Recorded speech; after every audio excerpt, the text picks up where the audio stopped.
Hello and welcome to स्पर्श clinic Panchkula. I am doctor Meenakshi Verma, paediatrician. आज हम क्या टॉपिक डिस्कस करने वाले हैं? A very important aspect of fever को मापना कैसे है। So let's get started. सबसे पहले हम बात करेंगे the most commonly use thermometer, this routine digital thermometer. इस थर्मोमीटर को हम दो जगह के लिए यूज़ करते हैं। One is oral temperature, other one is axillary temperature, मतलब आर्म पिट का टेम्परेचर। ओरल टेम्परेचर मेजर करना होता है 6 ईयर से अबव बच्चों में, और एक्सिलरी और आर्म पिट का टेम्परेचर हम देखते हैं 6 साल से छोटे बच्चों में। पहले हम सीखेंगे आर्म पिट का टेम्परेचर कैसे मेजर करना है।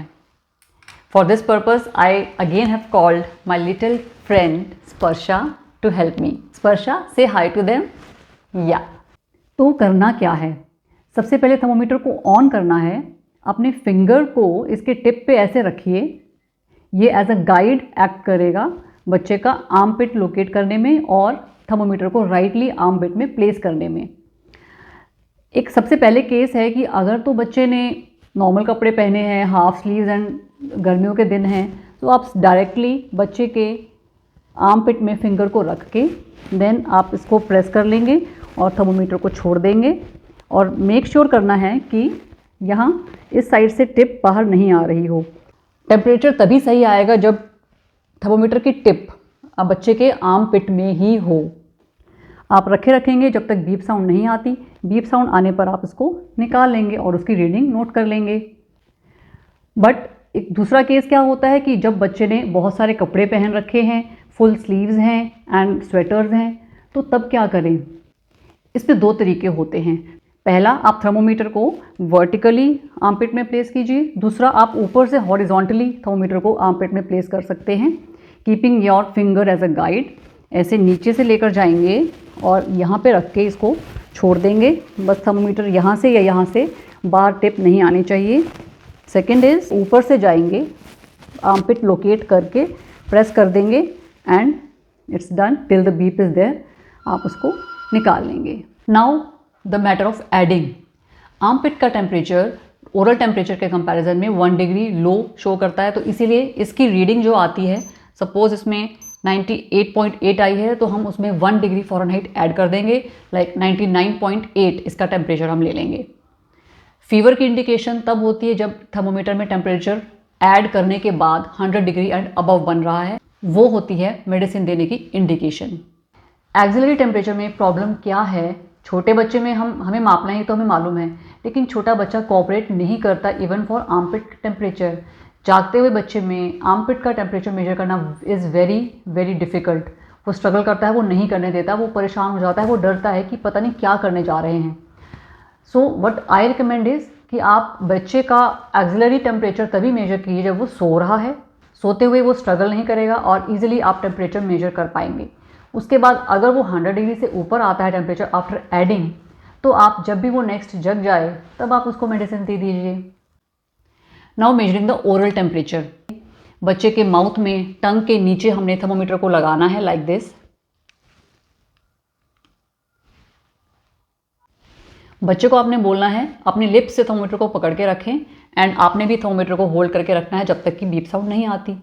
इस ओरल रीडिंग में हमने ना तो कुछ ऐड करना है ना तो कुछ सब्ट्रैक्ट करना है। ओरल रीडिंग को ही हम स्टैंडर्ड रीडिंग मानते हैं, राइट?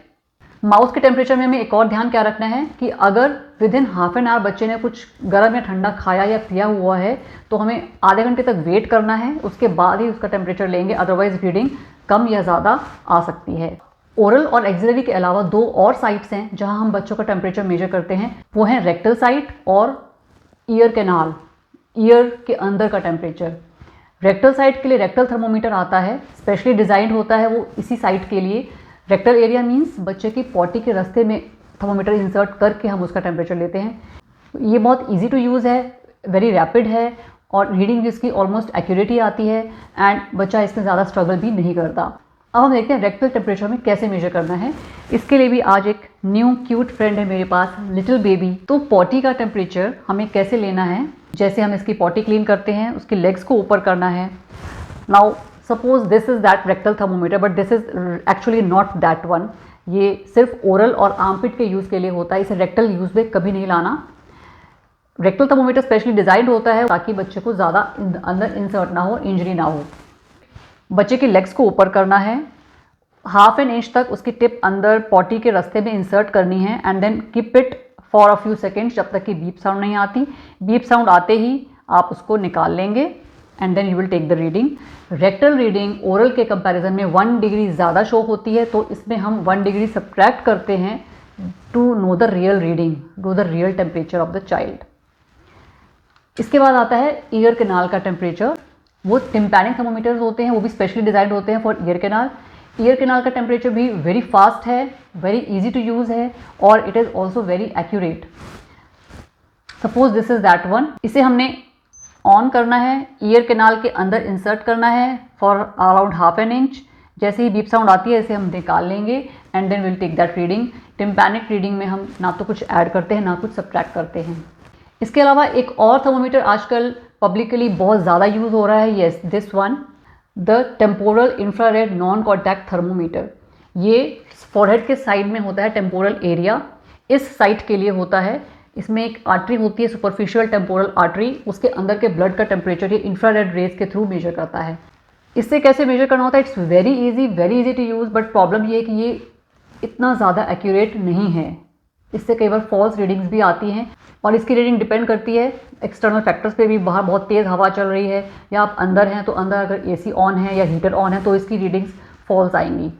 अब अगर मैं इसको ऐसे मेजर कर रही हूँ, टेम्परेचर सही नहीं आएगा। रीज़न इज़ कि बेबी ने कैप पहनी हुई है, कैप के ऊपर से टेम्परेचर ठीक नहीं आएगा। थोड़ा सा कैप को हमें हटाना है and then forehead, side of the forehead के जस्ट मैक्सिमम 5 सेंटीमीटर का ही डिस्टेंस है, उससे हमने इस नॉब को प्रेस करना है एंड इट्स डन, रीडिंग आ जाती है।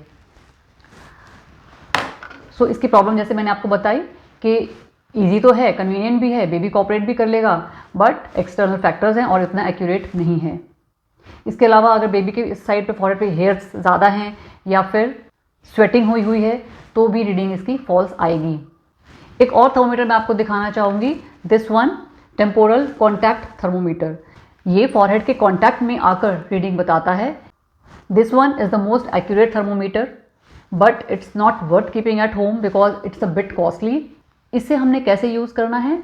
इस नॉब को प्रेस करते हुए फॉरहेड के सेंटर से साइड तक इसको स्वाइप करना है और छोड़ देना है।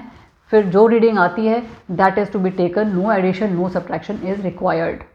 सो ये था डिफरेंट टाइप्स ऑफ थर्मोमीटर्स का व्यू, किसको कैसे मेजर करते हैं, किसकी क्या बेनिफिट्स हैं, किसकी क्या पॉलिसीज़ हैं, किसमें ऐड करना है, किसमें सब्ट्रैक्ट करना है। बट इससे हम ये कैसे पता लगाएं कि हमें कौन सा थर्मोमीटर यूज़ करना है अपने बच्चे के लिए?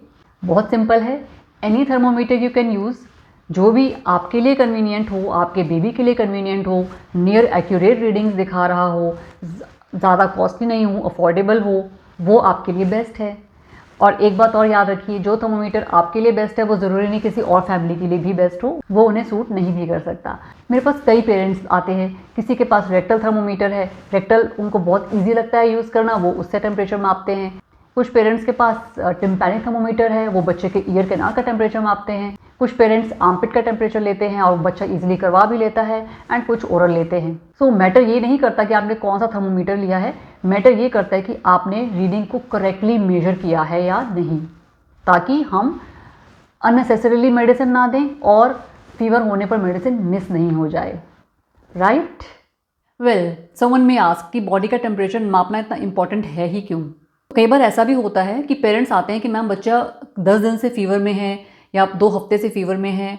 क्यों? क्योंकि वो टेम्परेचर मेजर नहीं कर रहे होते, वो जस्ट डाउटफुली अंदाज़ा लगा रहे होते हैं कि बच्चा गर्म रह रहा है तो मतलब उसे फीवर है। बट रियल में क्या होता है, जब हम उसका टेम्परेचर मेजर करने के लिए बोलते हैं कि आप 2-3 दिन इसका टेम्परेचर रेगुलरली मेजर कीजिए, तो उसे फीवर नहीं होता।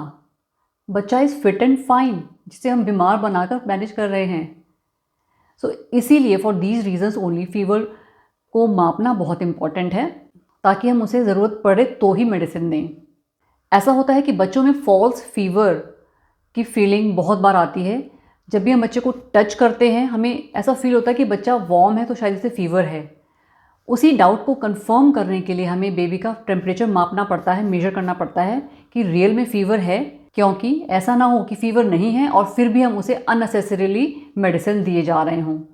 सो आई होप आपको कुछ नया डेफिनेटली सीखने को मिला होगा इस वीडियो में. Bye for now until we meet next time for some other useful information. Bye bye.